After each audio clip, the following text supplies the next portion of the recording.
I am Ángel Ayoza, CEO of Corporate Excellence Center for Reputation Leadership. We are broadcasting today from our offices in Spain, in the city of Madrid, to present the approach in the future, the report on trends in reputation and intangible management. For the first time, it is an international and global launch. And we have the pleasure and the privilege to have with us Justin Green, the CEO and President and CEO of Global Alliance for PR and Communication Management. Welcome, Justin. Thank you, Angel. I'm absolutely delighted to join you and all your team at Corporate Excellence here today for the 6th edition of this great report. And what's unique and great about this year is that it's been taken not only across Spain and across Latin America, but globally across 126 countries worldwide. And Global Alliance, through our partnership and our associations and universities around the world, are delighted to participate in this report. Thank you, Angel. Thank you, Justin. What we're going to do today is present the results of Approaching the Future. We're going to have a deep look at the trends which are going to, in a way, mark the future of reputation, brand, sustainability, ethics, and transparency. After the presentation of the results, we are going to have a conversation with Justin as well as with Miguel López Quesada, the president of DIRCOM and Fundacom. We will see that the results of Approaching the Future are totally aligned with the previous work that we have carried out previously with the Global Alliance when we presented the global model for PR and communication management at the beginning of this year, running this study in 47 countries and presenting the results to more than 40,000 practitioners around the world. And we are happy to say that there is a total coherence between the results of Approaching the Future and the way we have outlined the toolkit for the management of purpose, brand, culture, reputation, communication, and connected intelligence, which is basically the 5 building blocks of the PR, the global PR and communication model.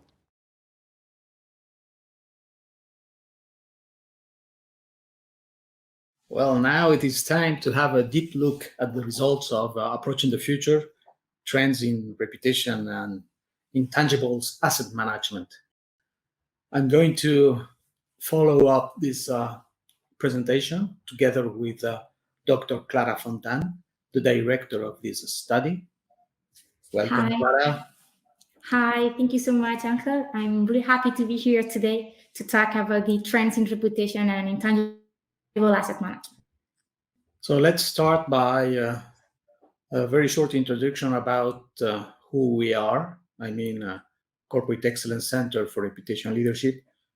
We are broadcasting from our offices in Madrid, in Spain, and it is our 10th anniversary, by the way. So a very good way of celebrating the anniversary is by sharing with you the results of this study. And Corporate Excellence Center for Reputation Leadership is a think tank.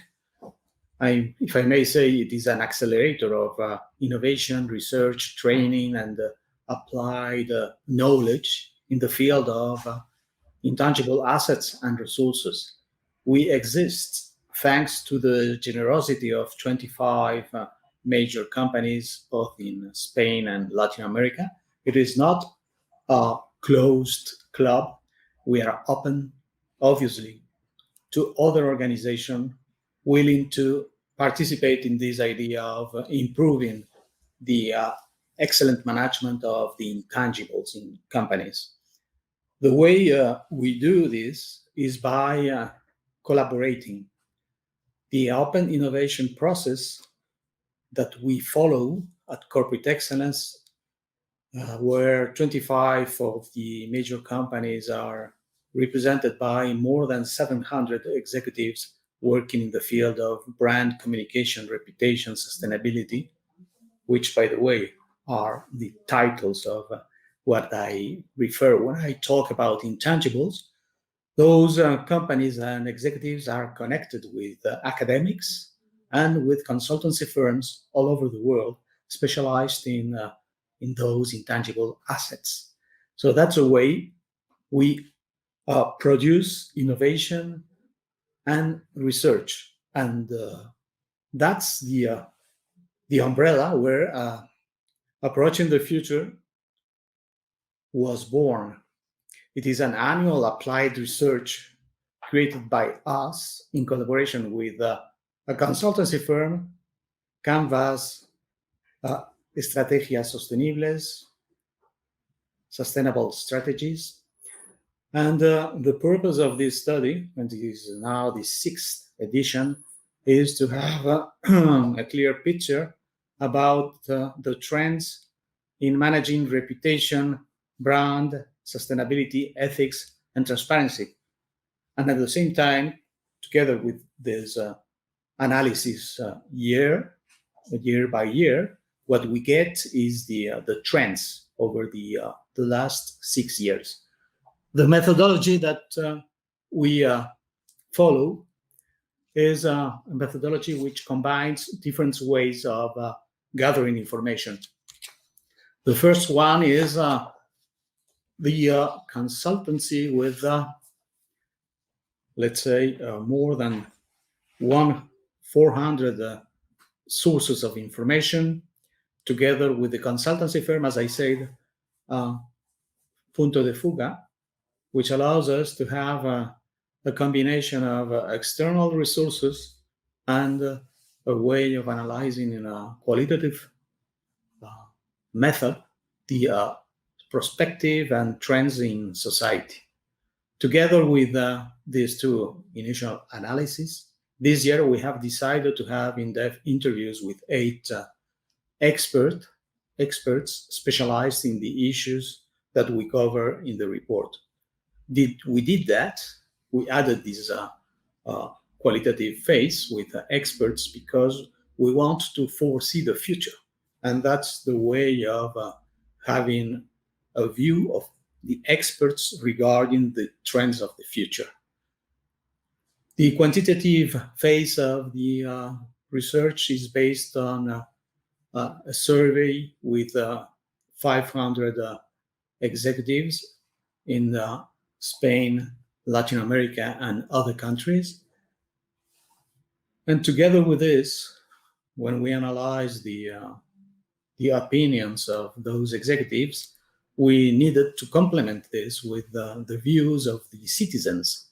So in order to do that, what we have done is we have analyzed 1,400,000 conversations in the online world in order to gather which are the topics which are more interesting and more relevant for citizens all over the world. So based on these 1,400,000 conversations, we have extracted 15,000 specific conversations about topics related to the issues that we cover in this analysis. And the way we take into account these views or those views from citizens is by analyzing the audiences, specific audiences for each one of the topics, and the sentiment attached to the topics. We will come back to that in a minute.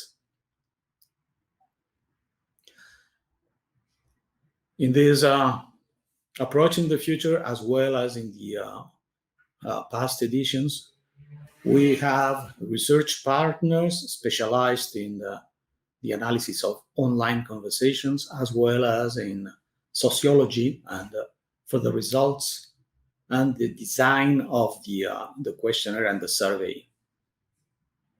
Together with the research partners, we have and we are happy to count on a large number of collaborating entities, basically professional associations of corporate communication directors, PR, marketing, sustainability directors, and other specialists. Thanks to them, we reached this number of 500 interviews this year.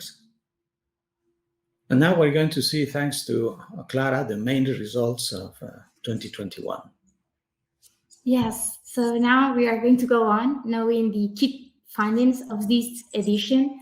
And before explaining you the key issues that are on business agenda, we wanted to explain that approaching the future enable us to see the most priority or the most relevant issues for directors. At the same time, we have the opportunity to discover the aspects or issues where companies are working on the most. Also, we have the opportunity to introduce what are the issues where companies are planning to invest in the future. And as Angel was explaining, we have also the point of view of society, because we analyze also social conversations. So here in this slide, what we can see is like it is an in-depth analysis of the future of reputation and intangible asset management, trying to understand the issues that are on business agenda and taking into account these four field of areas through our study. So taking that into account, I wanted to highlight that that there are 15 trends that define the present and the future of reputation. And Angel and myself will explain each of them through this presentation. But these 15 trends can be categorized in 4 main chapters. So we have identified macro trends, some issues related to reputation and brand trends. We will see some topics related to sustainability trends. And at the same time, we will see some topics related to ethics and transparency trends. So here we can see the 4 chapters of trends that are under the umbrella of Approaching the Future 2021. And going on and starting to see the rankings and the main results, what we can see regarding the most relevant trends for directors and professionals, and as Angel was saying, it has been identified by over 500 professionals. We can see that the main issues include some of the key areas that will enable organizations to answer this new context of post-pandemic reality. So what we can see is like, although all the issues obtain higher score, the most important one are responsible leadership, adapting to the context of COVID-19, managing reputation and reputational risk, new way of working, corporate purpose, and digitalization. So here, seeing the ranking, we have the main priorities for directors and professionals. And at the same time, as I was saying, we asked them about the issues where they were working on the most and where they were focused their energy. So what we have seen is like 80% of organizations are working on adapting to this new reality. So they are focused on answering to COVID-19 as the main priority.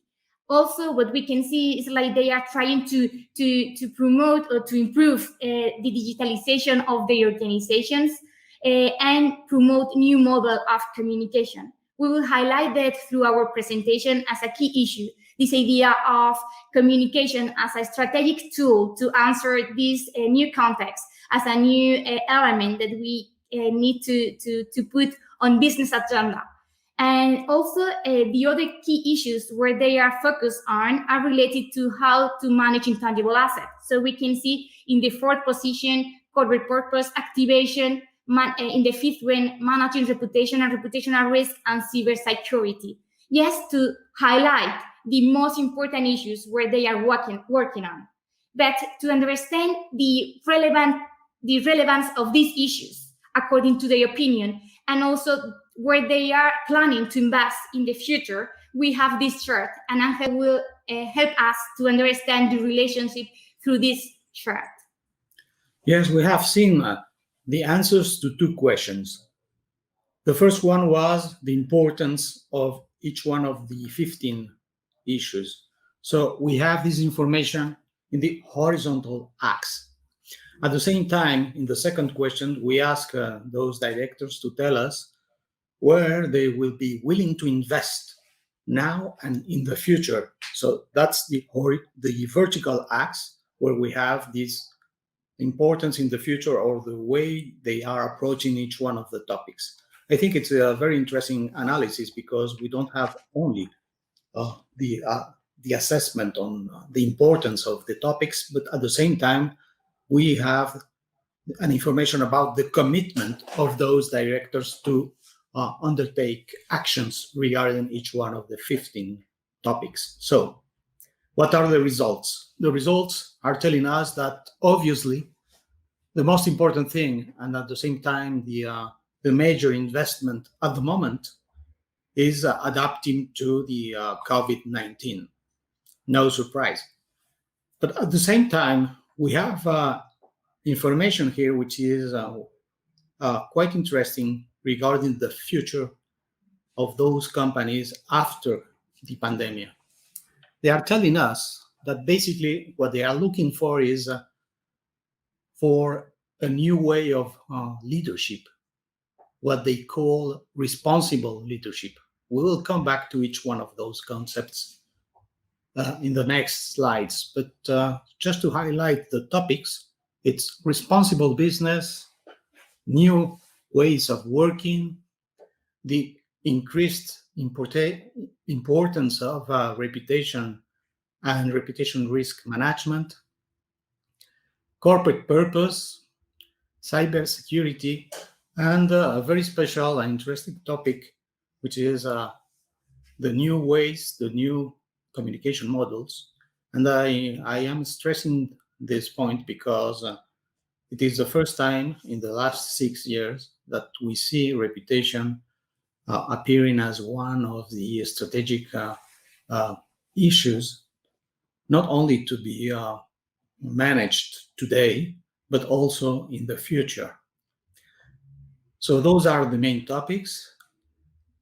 And what we have seen, and you can check this looking at the chart, topics related to emergency, climate emergency, the 2030 agenda, sustainable investment, are not in the first places, are not ranking in the most important ones, both in terms of relevance as well as in terms of the effort devoted to those topics today. In order to have a contrast with the citizens in their conversations, we have now what Clara is going to tell us about which are the topics of most relevance for citizens. Yes, thank you so much, Angel. But going on with this idea, what we have observed that the most relevant issues for society in terms of sentiment and the mobilization of large audiences are sustainable investment, future of work, and digitalization. Here, what we can see is the ranking according to mobilization of large audiences. So for them, for society, the most important issues are this one: sustainable investment, future of work, and digitalization. But these three topics are the same when we talk about positive sentiment. So they are also in the key priorities area when we analyze social conversation on internet and digital ecosystem. So these three topics are the most important one and should be seen as an opportunity for organization. So Angel was explaining us that issues related to the Agenda 2030 and climate change were not in the top priority in these year results. But what we can see here is, like, for example, sustainable investment and also other key concepts as climate change or diversity inclusion in the middle of the chart generate positive sentiment and also medium and large audiences. So here what we can see is, like, for society, these issues are relevant and should be seen as an opportunity for strengthening the position of organization on them. Mm-hmm. And next, what we are going to see is the impact of the pandemic on the results of 2021 compared to 2020. What has basically changed? Last year, the three main topics were the analysis of social expectations and also the context of uncertainty that we were and we still live on. The second topic was climate change and the 2030 agenda. That was 2020. Nowadays, what we see is a key priority is adopting a responsible leadership, as well as obviously adapting to the context of COVID-19. But very interestingly for all professionals is that managing reputation and the mitigation of reputational risks are ranking in the third place and increasing their importance. So if we have a closer look to these results, what we see when thinking about the impact on 2030 agenda, the climate change, what we have seen is a change, a decrease in the importance of those topics of 16 points compared to 2020. And the same happens with prioritizations of climate change.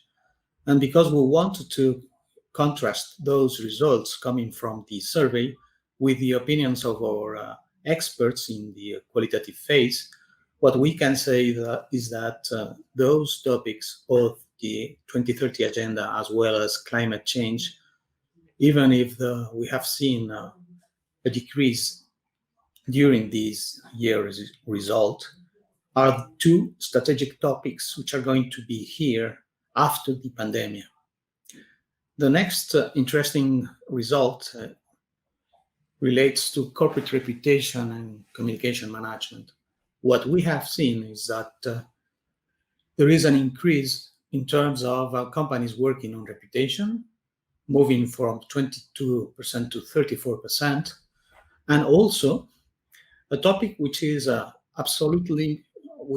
substantial or of great interest for any organization, talking about purpose. What we have seen is that the interest of companies working on purpose is now the double compared to last year. So those two results are extremely relevant for all PR and communication professionals all over the world. Okay, so now what we are going to see, what we are going to do is trying to go in deep in each topic. So we will have the opportunity to see how companies are integrating this topic in their daily activities, and also what are saying us about how to face these trends. So in the chapter of Macrotrends, we will have the opportunity to explain these five trends. We are going to talk about responsible leadership.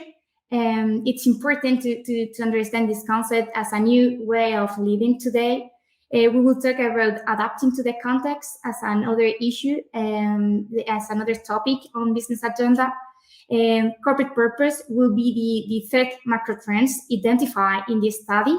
The fourth one would be related to digitalization. And the last one, it's related to climate emergency and the green economy. So in the following slides, we will talk about these five macro trends. Regarding responsible leadership, what we see is like this is the main trend for professional and directors. Most of organizations, 70%, claim that the pandemic has changed their leadership style. And it's something that companies are focused on to try to answer this COVID-19 crisis. So when we ask them about what's the meaning of responsible leadership, they highlight some characteristics as promote empathy, transparency, long-term vision and value, purpose, or a sense of meaning and purpose-driven, ability to adapt to the context, authenticity, environmental sensitivity, innovation, and sustainability. So here we have the main drivers that are behind of this concept of promoting responsible leadership. So it would be aligned with this idea of promoting conscious capitalism, stakeholder capitalism, and try to promote a new way of leading companies. And we are happy to see that it's one of the most important issues for companies trying to promote this new way of living in this context. At the same time, the second trend or most relevant trend is related to adapting to the context, a context marked by a global uncertainty. So what we see is like most organizations explain that they are working on adapting to COVID-19, according to 80% of organizations included in this study. And what they are doing is like focus on promoting work or working on the workplace with their employees, also promoting new way of communicating and focus on the digitalization of their product and services. So here we see how they are trying to adapt to this context: employees, new way of communicating, and product and services, just to highlight the most key drivers. When we talk about how to answer this context, we see that purpose is playing a key role.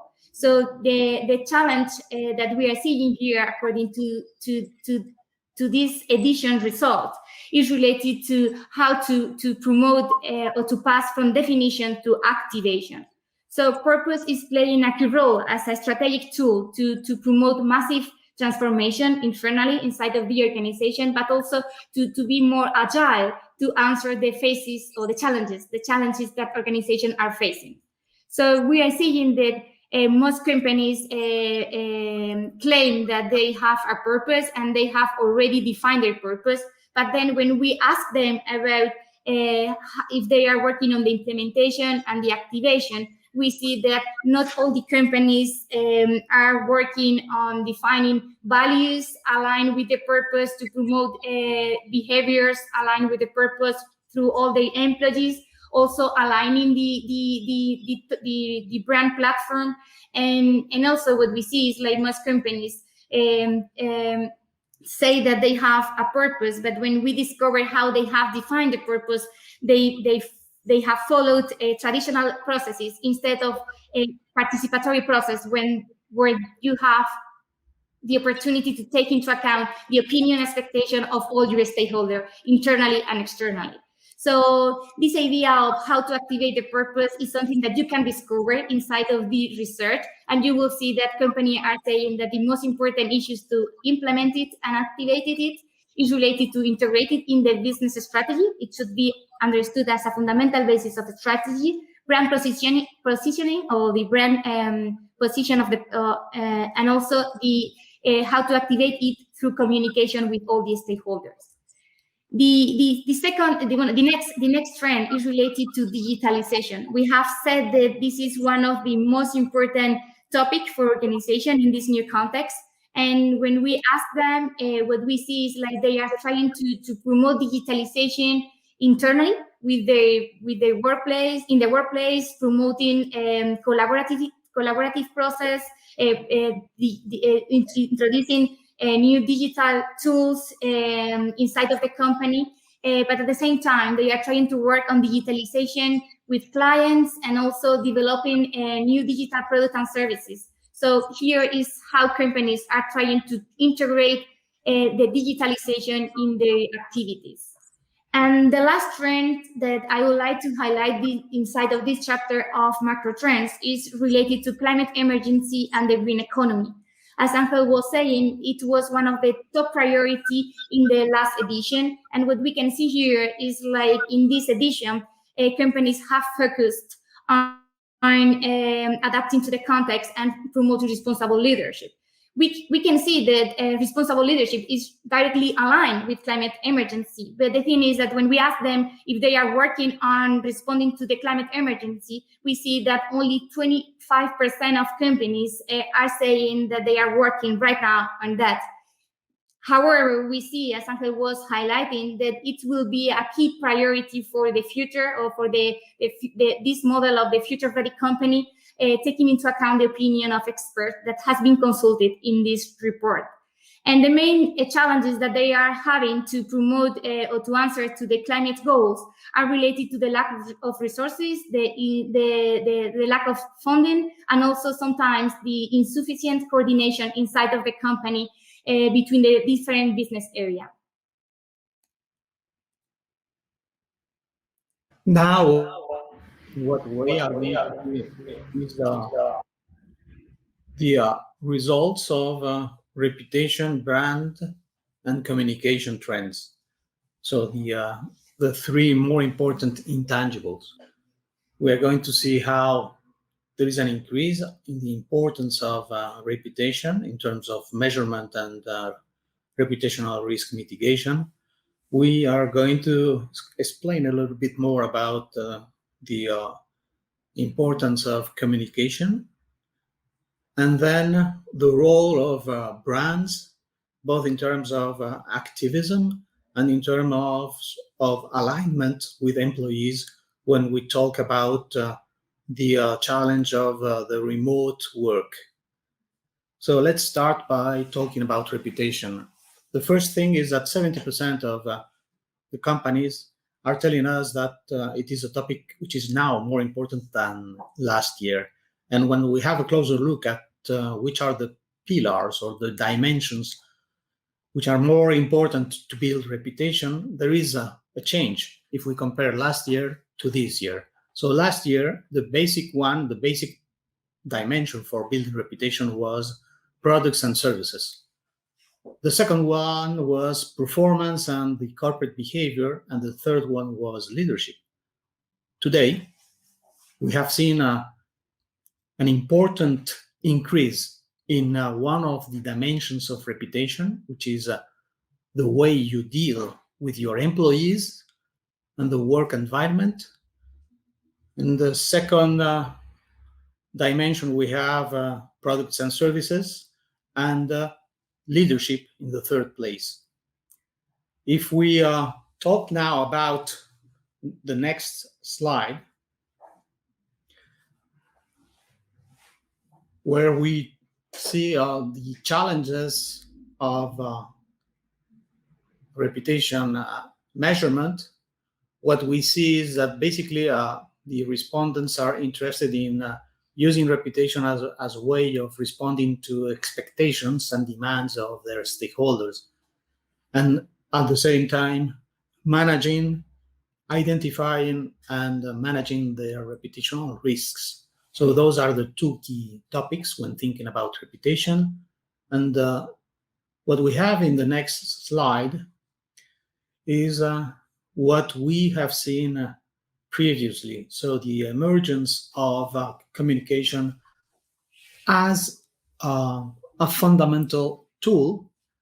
It's like rediscovering communication. You see that 73% of the respondents are telling us that communication is more relevant this year compared to last year. And when they talk about reputation, they have in their minds a way of understanding reputation as a strategic tool, because they tell us that basically communication is relevant because we are listening to the expectations and the demands of our stakeholders and responding to them, and using content and channels to reach those stakeholders. So the good news is that communication becomes a crucial topic for the first time in these 6 years, and I'm sure that in the following years, communication is going to be at the top priorities. And when we see what happens with brands, we see that professionals are expecting brands to create value, not only economic value, but also shared value for your stakeholders and even for the planet, taken here as another important and relevant stakeholder. So what we see is that our citizens as well as professionals are expecting brands to talk about the important issues and at the same time to produce and to launch products and services aligned with those expectations, where environment and sustainability are key. So what happens with brands when talking about the remote work and the transformation of organizations due to COVID-19? What we have seen is that there is a huge increase in the investment in digitalization and technologies, also in the training of our staff, and the lack, if you want, of long-term management vision for this transformation process, which is something that will come back without no doubt after the pandemic.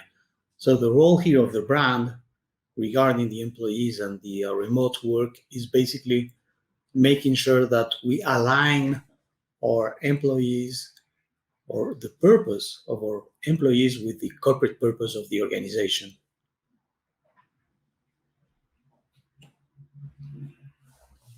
What we're going to do is highlight the most important issues related to sustainability according to Approaching the Future 2021. So the main challenges are related to diversity and inclusion. We will talk about that. Also, the 2030 agenda and how to know that there is 10 years for action, and then sustainability investment. It's going to be one of the main issues that we have identified in this chapter of sustainability. Regarding diversity and inclusion, what we are seeing is like it's going to be a key, a crucial issue for the future of organization. It's something that is demanding or is being demanded by society. This idea of promote diversity and inclusion inside of the organization and trying to propose to respond to a diverse society. So when we ask them, we see that companies are working on it, but there is a long path to work on it. Only 26% of companies are saying that they are working right now on diversity and inclusion. And when we ask them about the main challenges, they explain us that one of the most important issues to advance in this area is related to corporate culture, also define commitments and take into account also the point of view of employees. So we will see how inclusive growth will be an important issue to design this future-ready company or the model of the company of the future. Regarding to the 2030 agenda, what we see is that it's key for the sustainability strategy. Until now, we have been focused on integrating the agenda as the sustainability strategy, as I was saying. But what we are seeing is like this year, according to the result, companies decrease the level of focus on this topic. However, what we are seeing is like, according to the expert point of view, is how it's a key issue for the future and how other issues related to the agenda or under the umbrella of the agenda as diversity and inclusion, climate change, as we were saying in the analysis of digital ecosystem and social conversation, are really important for society. So when we ask companies how they are integrating these sustainability development goals, they explain us that they are trying to identify just the most priority one related to the business strategy and trying to align with that, and also trying to promote a training program with employees, identify the impact of the sustainability development goals. So, what we can see is like it will be key for organizations. And the last aspect that I would like to highlight inside of this chapter of sustainability trends is related to sustainable investment. So we are seeing that it's increasing in importance, and it's here to stay. And even knowing that there are not too many companies working on it, what we are seeing is how it is a demand from regulators, from investors, and from society. So what we are seeing is also in the social conversation analysis, how it's one of the top priority for society. So we can see this issue as an opportunity for organizations. And when we ask them about in which areas of sustainable investment the organization is contributing, what we see is they are focused these sustainable investment projects related to sustainable development goals and also climate change and local communities. Is ethics and transparency trends. So what we are going to see here are basically three different topics. The first one is integrity and ethics in this digital work. The second is how ESG issues are now, let's say, managed from the boardroom. And finally, the impact of regulation and reporting.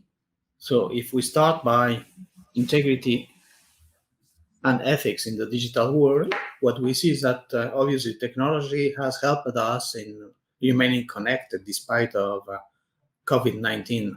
But the greater connectivity has led to an increase in the risks of related to cybersecurity and also privacy. So it is, if you want, two ways of seeing technology and digitalization. It enables us to continue working, but at the same time, it raises dilemmas related to ethics and privacy. The second one is the ESG topic in the boardroom. So now what we can see, and it is very interesting, is that the increasing expectations for companies and their leaders is basically to implement ESG criteria in their business plan and in their strategy. So corporate governance is now having a new and more demanding paradigm that has to be solved and has to be reported internally by directors to the board of directors. So what we see is that for the first time, integrating social expectations, adapting the company to new regulations, and the creation of sustainability committees within the organization are the top three priorities to prepare companies for sustainability. And finally, what we see is let's say, a tsunami of regulation and reporting requirements for all organizations. And the majority of our professionals agreed with the concept that they would like to have more standardization and a more coherent body of KPIs to report on them.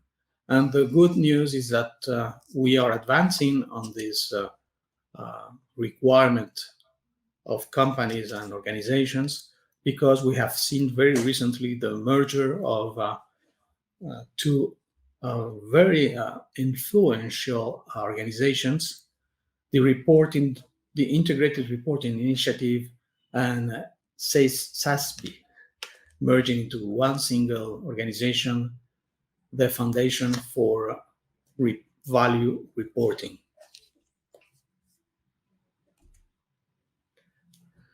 All the materials that we have shared with you and the full report, the summary report, are open access. They are free, and they are there to be used, because this is not a study.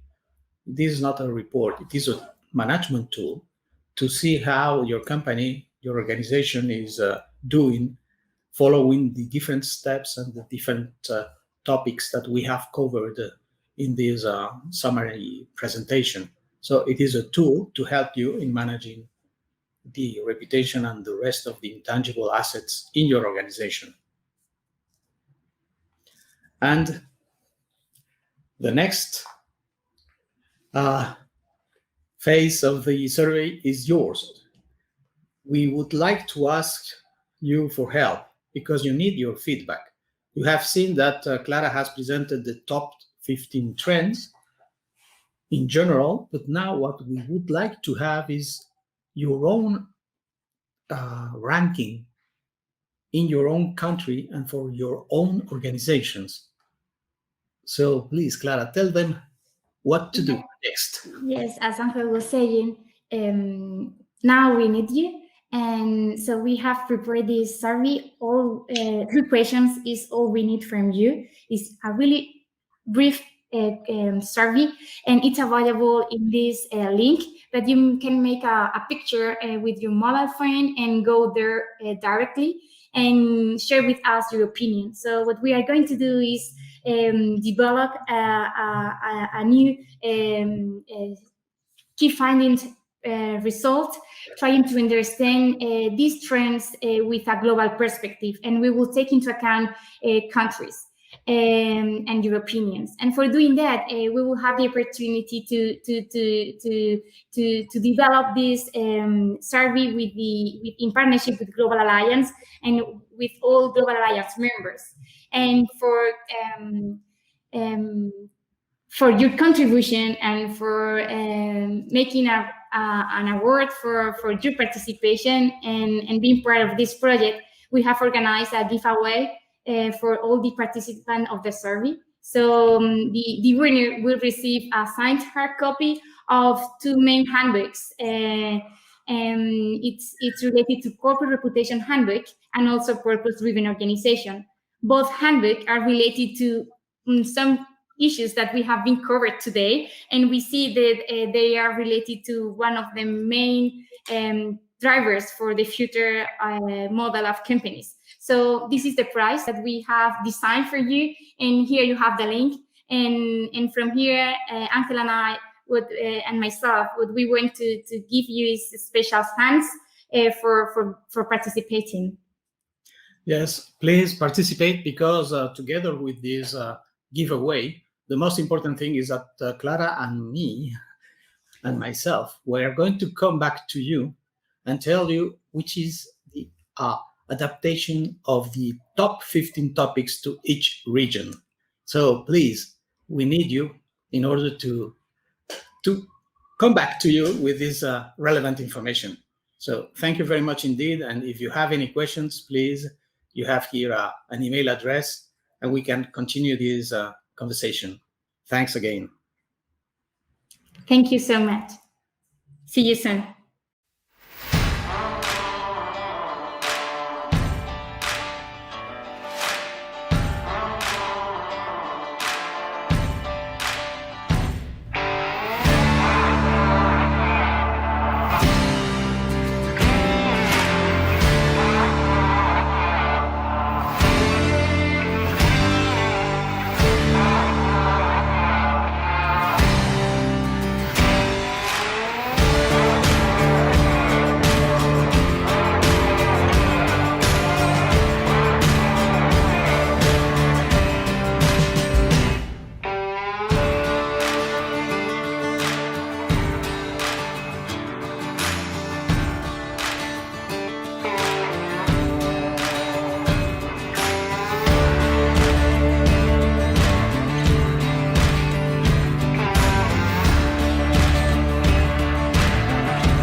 We have just seen the results of approaching the future trends in reputation and intangible management. And there are many takeaways. I would like now to share and discuss with Miguel and Justin the implications for companies and for the profession. And I would like to start by asking you, Justin, what do you think about this idea that we have discovered in approaching the future? the growth in importance of reputation and intangibles. What do you think are the key levers to improve and to enhance the management of reputation? Well, I think first and foremost, responsible leadership is absolutely vital to the whole practice and how you actually implement. If we've seen just a snapshot over the last number of months and over the last 2 years, the mammoth change that has taken place. And that goes everything from digitalization to cybersecurity to redefining the way that we actually have lived our lives, but also practiced and implemented our structures within our organizations. And in doing that, we need to continue to adapt and we need to continue to modify. And that goes right through the organization. So for me, a key factor is not only to have responsible leadership, but also a key element is understanding. Because in order to implement these changes that are required for organizations to move forward, you need to have a good understanding. And if the leader of that organization has a good understanding of the management and the responsibilities and of reputation, well, then that will flow through the organization.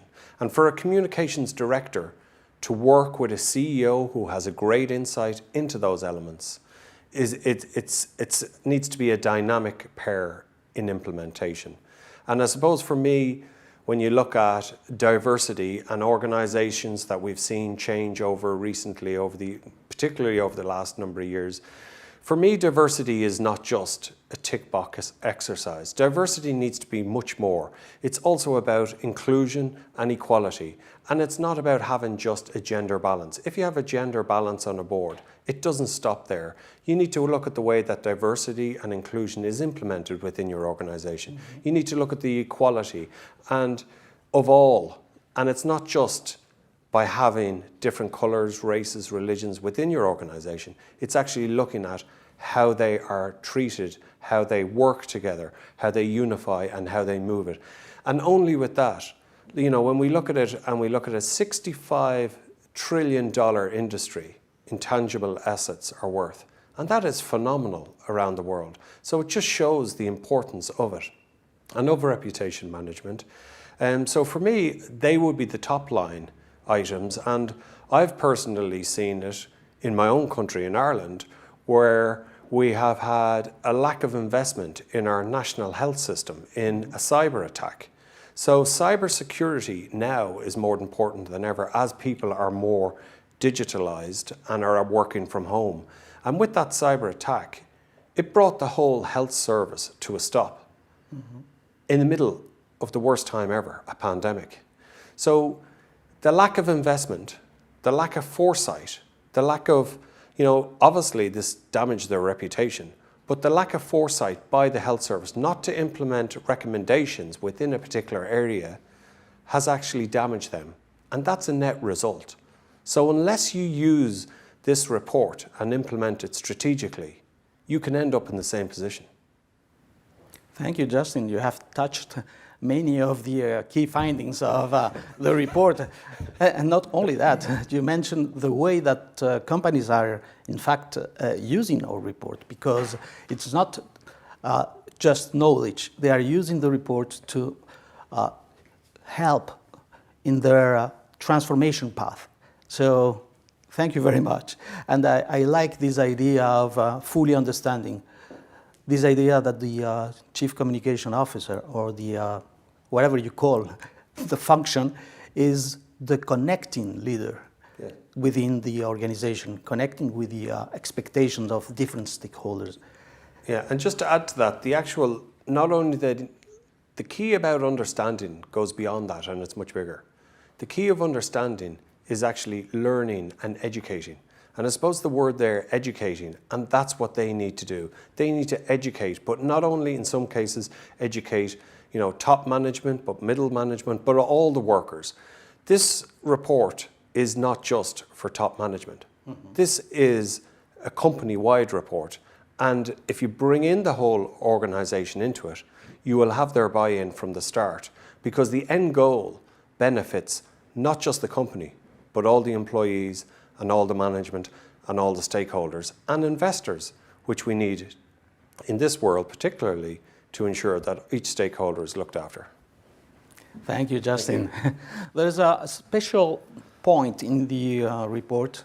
We have to remember that it is the 6th edition, and for the first time, we have seen that directors all over the world, in the countries that we have analyzed, are telling us for the first time that communication is a key strategic asset. Mm-hmm. What do you think about this, Miguel? Well, I'm glad to hear that, of course. I couldn't agree more with Justin's comments. I think that communication now becomes like oxygen. You realize you didn't have it when it's too late. So it has been a tough time for the world. It has been a time when connecting people has been key, giving them a sense of purpose, aligning these souls and hearts with a common shared value or goal has been essential for the world, I would say, for the resilience of the citizenships, the countries, and of course the companies. And I think that companies have learned probably faster than others the importance of communicating, the importance of connecting with their stakeholders, their customers, their partners, their suppliers, and the employees. I think it has been the first time that I really felt that internal communications was something else than a word. It was a way of handling expectations, aspirations, fears from a lot of people, which were the constituencies that has become more relevant to the companies. The people inside the company has been a key audience, and it has been always in our words, but it was not always in our acting. And I think for the first time, communication has been, like I said, like the oxygen. We have realized we needed that for living. Absolutely. And in fact, the results of the report are telling us that the understanding of communication is really depth, because what the interviewers are telling us is that it is a process of listening very carefully to the expectations of your stakeholders, and then communicating with them in a very efficient way. And as you said, we have rediscovered the power of internal communications. Absolutely. Excellent. There is another topic in the report, because we have seen that purpose is one of the topics which is highlighted by the respondents. Even if we tend to think that purpose is a long-term issue,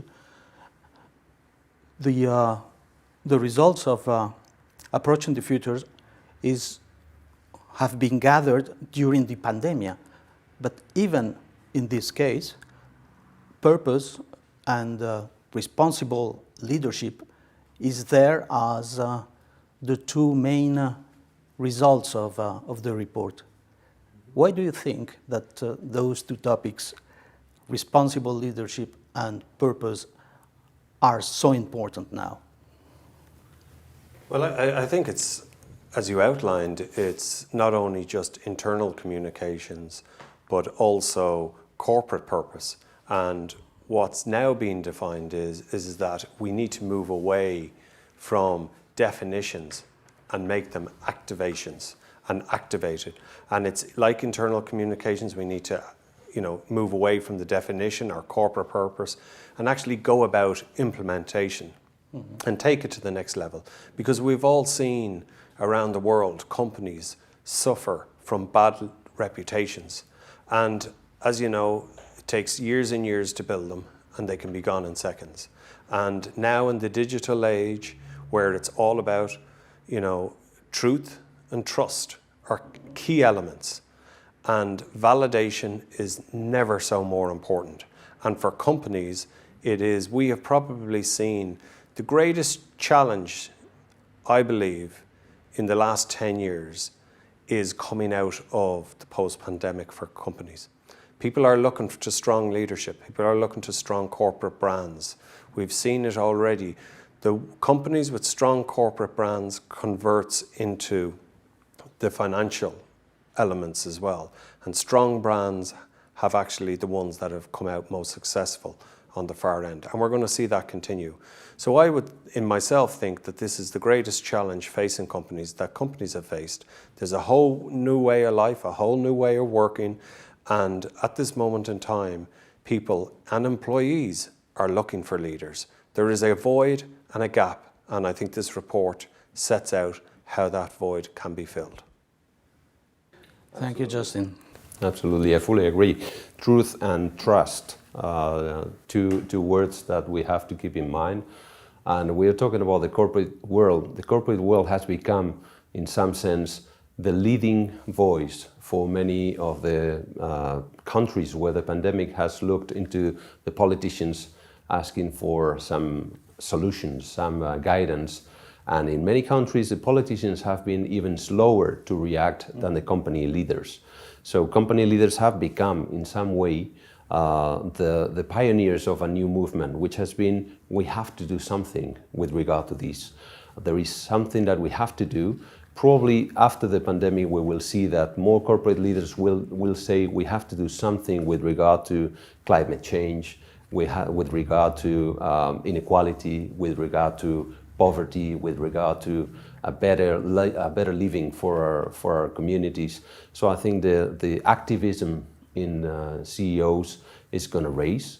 And that is because, as Justin said, leadership has been recognized, valued, and probably rewarded.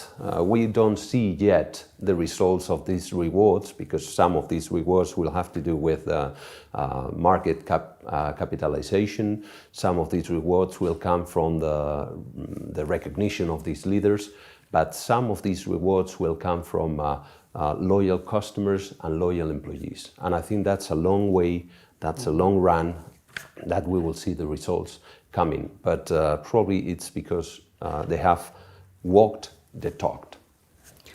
Well, in fact, we are seeing some of the rewards about this idea of having the corporate world much more engaged.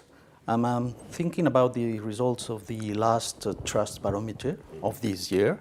And for the first time, when they compare the trust given to different constituencies, they compare companies, NGOs, the media, and also politicians. And for the first time in 21 years, it is companies who are ranking in the first place. Yep.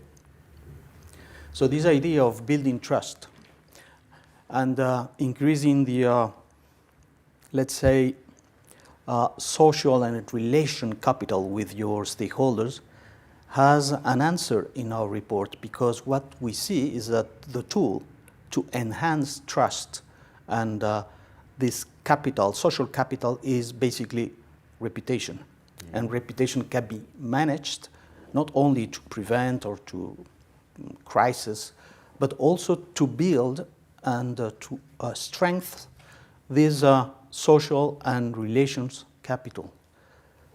So I fully agree with both of you. And I wanted to come back to an idea, which is reputation, brand, purpose, communication are so important that they need to be integrated. They need to be managed in an integrated way. Mm-hmm. And I think there is an important, a key role for the Chief Communication Officer. How do you see the Chief Communication Officer? I see it like a struggling figure. We are all every day balancing our brains and hearts between the recognition of how important the function is and how fragmented the competences become. Because we have many people claiming to be taking part or taking even ownership of some of the elements of reputation. So engagement, so brand, so customer relations, product development, a lot of the elements, they have many owners. But the problem is that reputation is a construct of many owners. There is not a single one who is able to change everything, because we always tend to say that CEO is the owner of reputation. Yeah, as shareholders, as board members. So there are many fathers and mothers to reputation now. But what is true is that there is somebody needed to try to guide to drive the car and to try to move things ahead with a plan, with an agenda, with technique, because this can be technically managed, professionally managed as we manage any other aspect of a business. So we need to start thinking about reputation not just as a result of whatever we have done wrongly or well, but as something that we can proactively manage. We want to build a reputation, we want to manage it, we want to measure it, and we want to make this a business function. The Chief Communication Officer is a key element of that because he knows the tools. He or she, because this is a more a feminine profession. So we have now over 50% of our members in DIRCOM are women. And I think that's good for the profession because that means that a lot of the things that Justin mentioned about gender or diversity are going to be reflected because we're going to have a more diverse professional base. And this professional base will be able to use the tools in order to make reputation an asset that we can manage as we manage quality, as we manage treasury, as we manage investor relations or market cap. Absolutely. And what we have seen in the report and also in the global model for communication, we have seen that the CEOs need a specialist, a professional specialist in managing with technique and with rigor the not only reputation but also the corporate purpose. What we have seen in the results of the report is that when the Chief Communication Officer takes ownership of the methodology and the process of defining and activating purpose, then he or she is providing an invaluable tool for massive transformation in the organization. Of the whole organization, not only of the marketing or communications or perception outside of the organization. It's really a binding exercise, internal and externally. So a lot of the constituencies will recognize, because if the purpose resonates with the real behavior of the company, people will recognize it is true. And the truth, as we said, is a key element here. Cohesion will become after coherence. So people will gather around whoever walks the talk and whoever does the right thing. And sometimes doing the right thing means recognizing that you failed, recognizing that you missed the goal, that you did wrong, that you didn't do it as you expected. So that means that you are going to be seen as a human. And I think that we're missing a lot, that corporations are not human. And I think that we need to put some soul into what we do for a living. And what we do for a living, if it is aligned with a purpose, it's meaningful. And people will follow the meaning. I like the way you describe the power of purpose. And I think it's a matter of not defining your purpose to your stakeholders, but with them. If you build your purpose with your stakeholders, you are building a shared belief network where you have full commitment and engagement, both from the internal side of the company as well as with your external stakeholders, if I may say. And Justin, what do you think about the future of the profession? Well, of the overall profession, I think the profession is very well placed. I think now communications has now probably more than ever played a vital role in the world pandemic. We have seen strategic implementation of strategies by practitioners across health services, governments, corporations under threat, and communications is the front line. We are the frontline workers in there because communication is vital. And not taking away from any of the frontline workers that served us so well during the pandemic. But key element was communications. And that was vital during this pandemic. And we've seen it where there hasn't been good communications over the years in countries in the uptake of the vaccination programs, where in some countries a misunderstanding of the vaccination process has led to a very, very low uptake in the vaccination process. And that's all goes back to communications. And I think now, as I said, communications as a whole is probably facing one of the biggest challenges and embracing it in the last 10 years. And now is the time for communications to build on what we have done in the last 2.5 years since this pandemic began. So you see, this idea of strengthening the position of the professional who's handling intangibles at companies is basically the purpose of corporate excellence. This example of having the Approaching the Future report, as well as the work we have done with you. Well, I think even the Approaching the Future, we also need to step back and actually, this report is not just for, we talk a lot about corporates and we tend to think of companies and blue chip companies. This report is actually as relevant to governments, non-profit organizations, right around all charities, all organizations, not just corporate. And what we don't want to do is get too hung up on the word corporate with associating with banks or that level or financial institutions, because there is so much in this report that can be embraced by all organizations. And you were talking about reputation.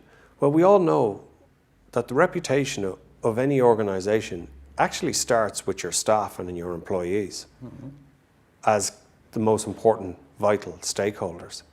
And while they move out, they actually become ambassadors for your company. So by virtue of a good organization having good buy-in from this whole report with the whole company and then buying into it, you are then have them as ambassadors out there and they are enhancing your reputation. And then it actually builds on from there.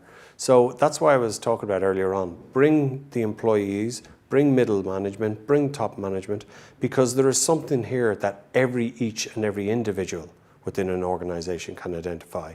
And that goes to enhance the reputation internally, that then they all go home and they all have families and it builds, and then also you have your stakeholders and companies owners and your business practices.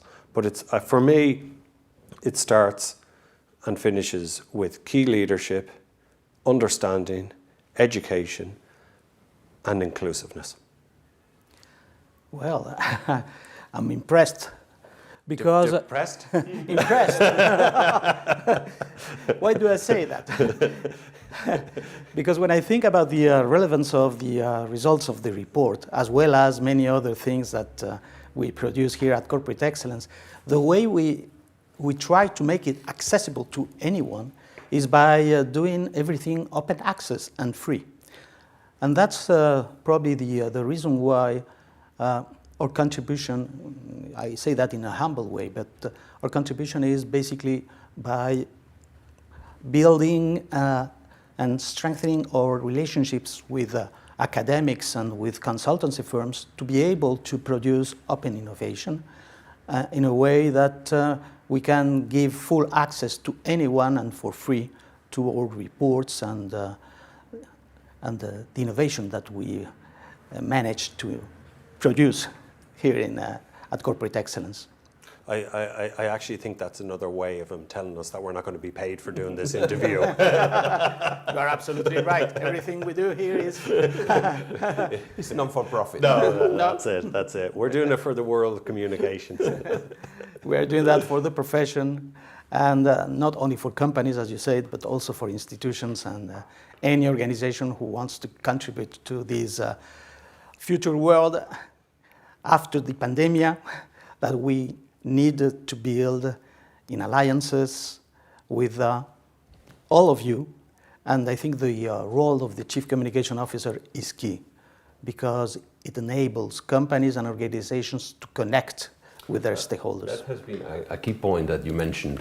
It's the alliances building, the coalition building. During the pandemic, when no one has been able to resolve on his own any of the issues faced, because it was too big to be managed by just one single company, government, country, not to mention a single pharmaceutical company or whatever.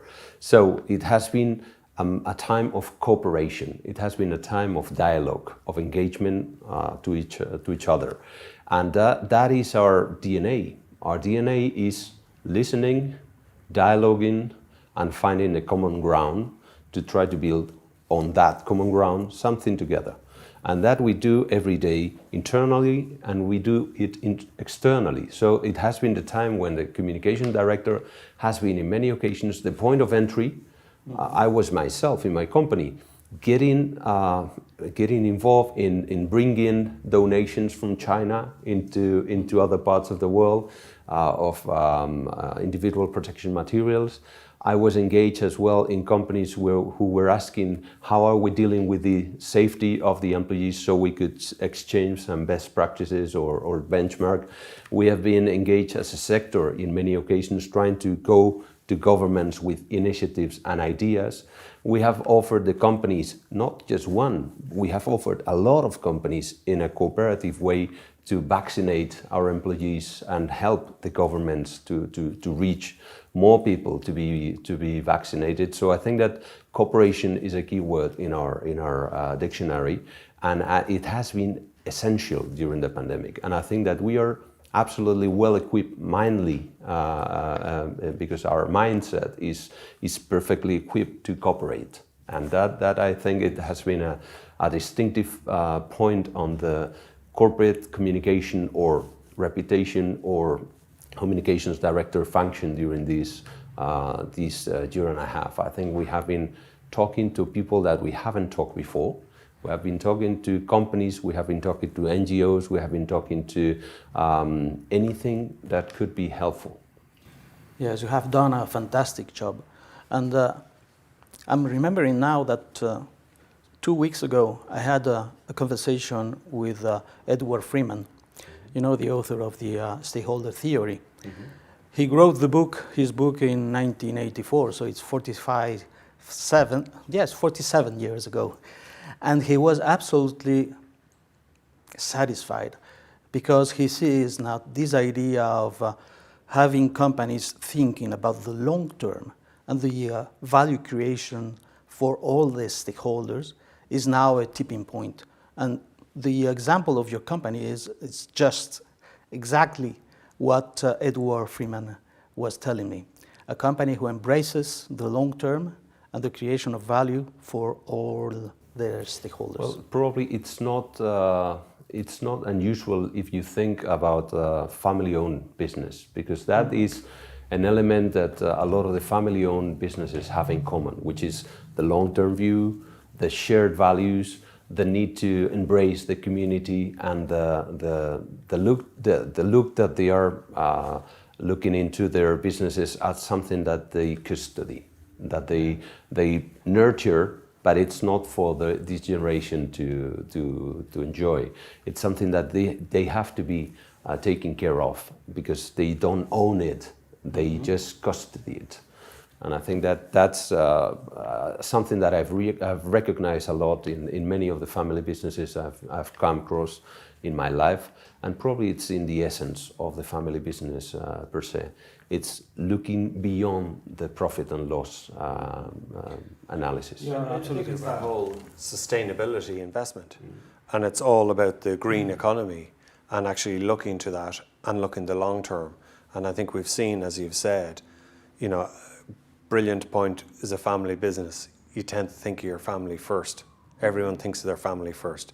And if they do it for their family, and if it's a family corporation, corporations or companies should think of them as a family, because you won't let your family down. And I think that that is the way for sustainably looking at the way you do your business, and looking even if it's involve employees, and in green economy, it's finding new ways to do things for the better of all. If I may, there is a point there I'd like to argue, because we're too aligned. We're all in good shape here, but I think that we're starting to mix what means compliant, to be compliant with the rules, with what we think of being ethical. And I think that it is very easy for us now to, well, no, it's not easy because it's a lot of work, but we start to think about compliance. We have to fit in the rules, and we have to stick to the rules. And that, in my opinion, it's sufficient, but not, it's necessary, but not sufficient condition to be an ethical company or an ethical corporation, institution, or whatever. So I think that if we think about compliance, there are other parts of the organization which are very much focused on what has to be done, and let's tick in the box if we're doing the right thing. But this rightness is not linked to what is good or bad. It's linked to what is compulsory, we have to stick to. I think we have not always stick to what is compulsory. It's about what is good. And good is a very vague terms, but we all recognize in our hearts what is good and what is bad. And I think that if you think that truth is your raw material, as I think myself of my profession, truth, my raw material, I have to handle it with very much care, and I know I have always to do good instead of bad. And that's a good compass for your life, and it's a good compass for our profession.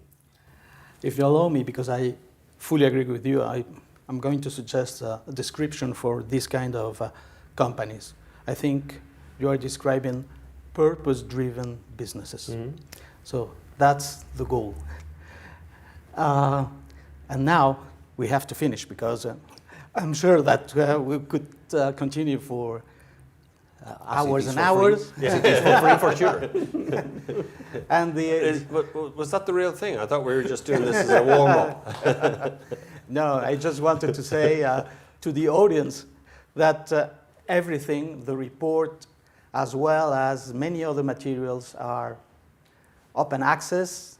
And please, not only download the report and read it. No, as Justin and Miguel has just said, use it. Live it, I would say. Thank you very much indeed, Justin, Miguel. It's been a real pleasure. Thank you. Pleasure.